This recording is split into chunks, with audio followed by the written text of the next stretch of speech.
1/4" hole, maybe 2.5.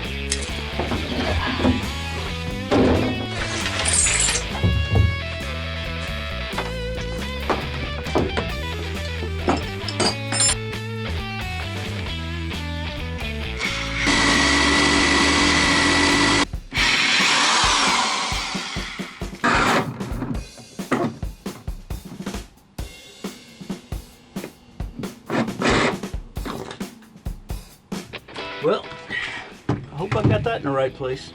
It's done now. Nice sawdust out there.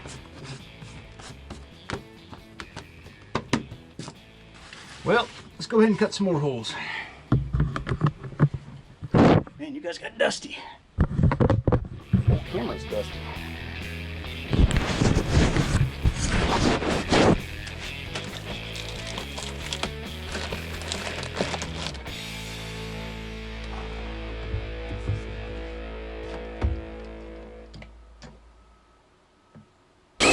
Alright, this bit is either really dull or this wood is really hard.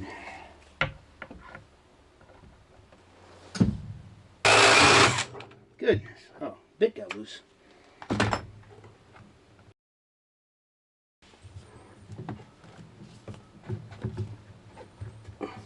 Maybe pulling would be better than pushing on it.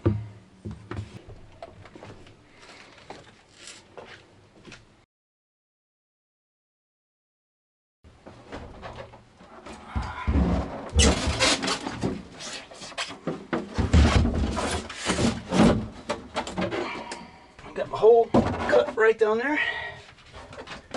Got my hoses in place here. I'm thinking about putting a valve so that I can cut off the water and have a bypass right here. And that way, when I don't need hot water to the plates, it's not running through it. Those things, the plates, they tend to clog up if you get scale on them and stuff like that, so I'm going to try to prevent that and not let water run through it when it's not necessary. But I just have to find out some kind of bypass valve I can put in place here, figure out something. But I think that's going to work out pretty good. Gotta find something to plug these holes.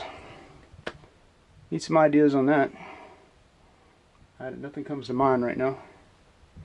And I've got to plug these other holes that my mistakes, and I've got to put a clamp on here and mount that. I think I'm feeling good about it. I think it's gonna be all right. Get it in place and give it a shot. Try it out. One thing I'm worried about is it's still March here, and it's snowed here in March before, so it gets down to freezing again. And I don't want to charge the system up and have a chance of it freezing when I don't have a drain on it and everything. I got to put a drain in it somewhere.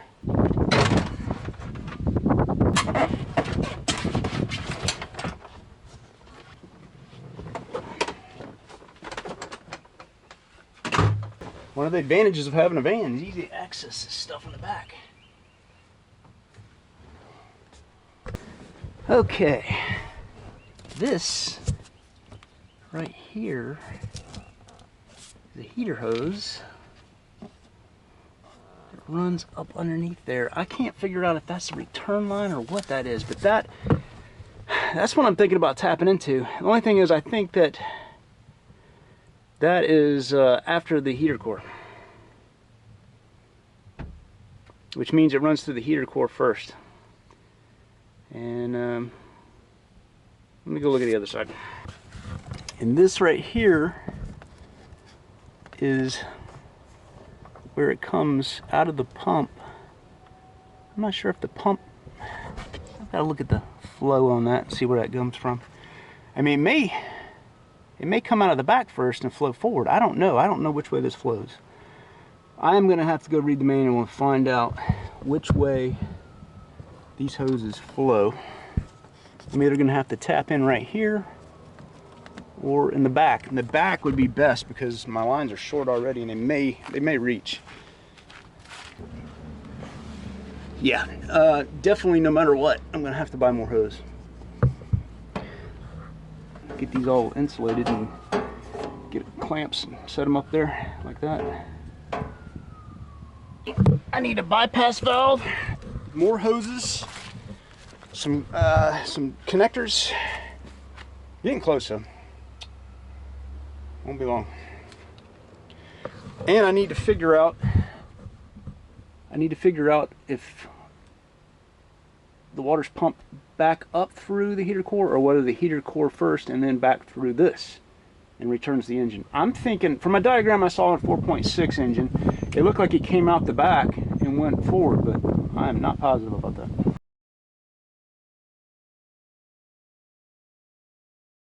What I'm trying to do here is determine, I know that the coolant flows from the front of the engine to the heater core, which is up on the right side, and then comes back from the heater core to this hose right here.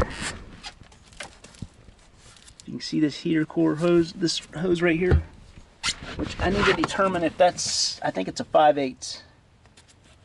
And then it goes back into the center of the block, if you can see down here, and returns to the front of the engine. So I'm going to get the heater core bypass. I'm going to get some 5/8 line and rig all this up. I need some kind of angle on that too, because I've got to come out of here and make it loop back down in this area, and that can come straight off. So that's going to be convenient, and I'll use this area right down in here for the heat exchanger, the heater core bypass module. And then I'll have two lines that run down under here and then along the transmission and then back to the heat exchanger. That's the theory. I've got to go buy some materials now, so I just need to measure this line and make sure it's 5/8 and not 3/4, which I'm almost positive it is. So let me do that real quick. Back from the automotive store, and I think I've got everything I need: hoses, clamps, and heater core bypass valve. So about to see if it's going to work or not. Well, at least I'm going to get it installed. It may be before the next video before I can actually test it, because I'm running low on daylight here. So I'm going to try to get everything installed right now and then do testing afterwards. It'll probably be like tomorrow, which will be in the next video. So anyway, here we go. Yeah, I probably would have been better off going with a 5/8 hose on everything. I was just concerned about if I had to do it over again, I would go 5/8. I was concerned about blocking. Man, that is a tight fit. Oh, that's going to be difficult.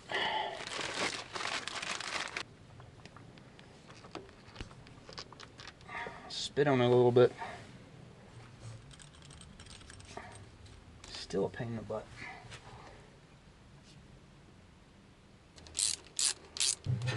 Go a direct shot to the right side of the engine will give me a better shot at everything. Okay. So that I don't have to worry about it getting burnt. Ask me how I know that. I learned from experience.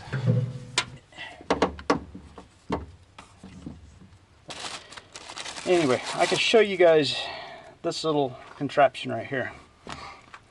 This is the heater core bypass valve. I forget what this comes off of, like maybe a Ford Ranger or something like that. And what it does is it keeps the coolant from flowing into the heater core. And what I'm going to use it for is to keep the coolant from flowing into the heat exchanger for the shower. So normally what it is water will flow from here out that valve, from here out that valve. When this little flap turns like that, what it does is it makes the fluid come in here and route back out that way. And this is all closed off over here, so the shower won't get any hot water to it or any coolant to it, and it'll just be rerouted. So I'm going to make that so that I can turn it on and off for the shower as needed, and that way the system will run more efficiently. That's why I'm hoping. And this thing was small enough, you know, You know what? I was thinking I needed an adapter, but I don't. Ha! How about that?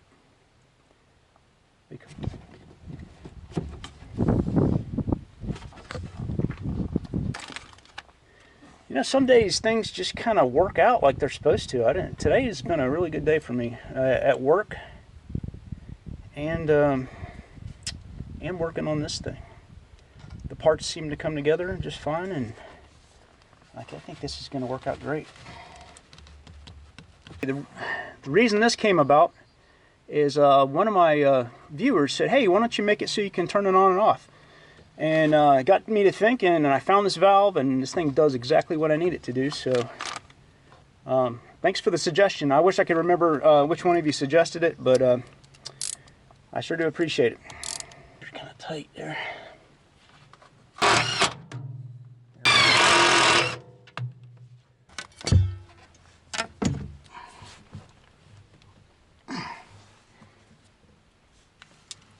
So I think I'll post this video at this point tonight, and I have to get some more hose clamps before I can do any testing.